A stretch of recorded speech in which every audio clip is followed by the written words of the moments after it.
যোৱা 23 তাৰিখত দৰং জিলা প্ৰশাসনে চিপাঝাৰ ৰাজহ চক্ৰৰ অন্তৰ্গত গৰুগুটি দলপুৰত উচ্ছেদ কৰিবলৈ গৈ পুলিচ আৰু CRPৰ দ্বাৰা বৰ্বৰভাৱে গুলীয়াই কেইবাজন ব্যক্তিক হত্যা কৰাৰ উপৰি আৰু বহুকেইজনক গুৰুতৰভাৱে আহত কৰা ঘটনাক আমি অসম সংখ্যালঘু সংগ্ৰাম পৰিষদৰ তৰফৰ পৰা তীব্ৰ নিন্দা আৰু গৰিহণা দিওঁ।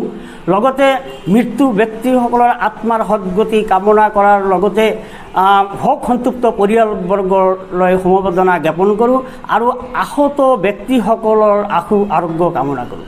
উক্ত ঘটনাত মৃত্যু ব্যক্তি কেইজনক চৰকাৰে 50 লক্ষকৈ টকা এককালীন সাহায্য দিব লাগে বুলি আমি দাবী জনাওঁ আৰু আহত ব্যক্তিসকলৰ চিকিৎসাৰ বাবে 5 লাখ টকা এককালীন সাহায্য আগবঢ়াব লাগে বুলি আমি দাবী উত্থাপন কৰোঁ। CBI তদন্ত কৰি দৰং জিলা উপায়ুক্ত আৰু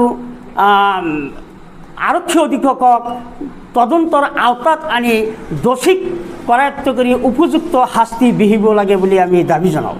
ব্যক্তি সাদ্দাম হুছেইনৰ মৃত্যু ব্যক্তিৰ ওপৰত দৰং জিলা উপায়ুক্তৰ কাৰ্যালয়ৰ কেমেৰামেন যি বৰ্বৰভাৱে লাচৰ ওপৰত বাৰম্বাৰ জঁপিয়াই গোৰ মাৰি যি বীৰত্ব প্ৰদৰ্শন কৰিলে সেইজন ব্যক্তিৰ এই বীৰত্ব প্ৰদৰ্শনৰ ঘটনা গোটেই ভাৰতবৰ্ষ তথা বিশ্বৰ মাজত ভাইৰেল হৈ গৈছে।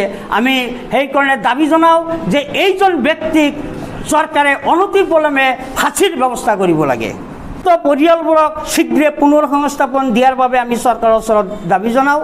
চৰকাৰে চৰকাৰী মাটি উদ্ধাৰৰ বাবে যদি পৰৱৰ্তী কেতিয়াবা যদি উচ্ছেদ কৰিব লাগে, আমি উচ্ছেদৰ বিৰোধী নহয়, কিন্তু উচ্ছেদ কৰিবলৈ যোৱাৰ আগত যিহেতু ভাৰতীয় নাগৰিক সেইসকল ব্যক্তি সিহঁতক পুনৰ সংস্থাপনৰ ব্যৱস্থা কৰি যাতে উচ্ছেদ কাৰ্য কৰা হয় তাৰ কাৰণে আমি অসম চৰকাৰৰ ওচৰত আমি দাবী জনাওঁ।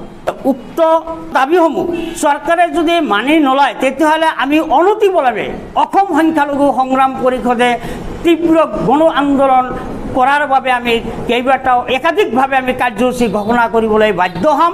লগতে আমি এই ঘটনা ৰাষ্ট্ৰীয় পৰ্যায় লোৱাৰ বাবে আমি দিল্লীতো আমি প্ৰতিবাদী কাৰ্যসূচী হাতত লোৱাৰ কাৰণে আমি অনতিপলমে আমি ঘোষণা কৰিম। তাৰ লগতে আমি ৰাষ্ট্ৰসংঘত আমি এই ঘটনা যাতে আমি তাত ৰাষ্ট্ৰসংঘত আমি এই ঘটনাৰ বিষয়ে আমি গোচৰ তৰিম বুলি আমি অসম সংখ্যালঘু সংগ্ৰাম পৰিষদৰ তৰফৰ পৰা আমি বাধ্য হ'ম।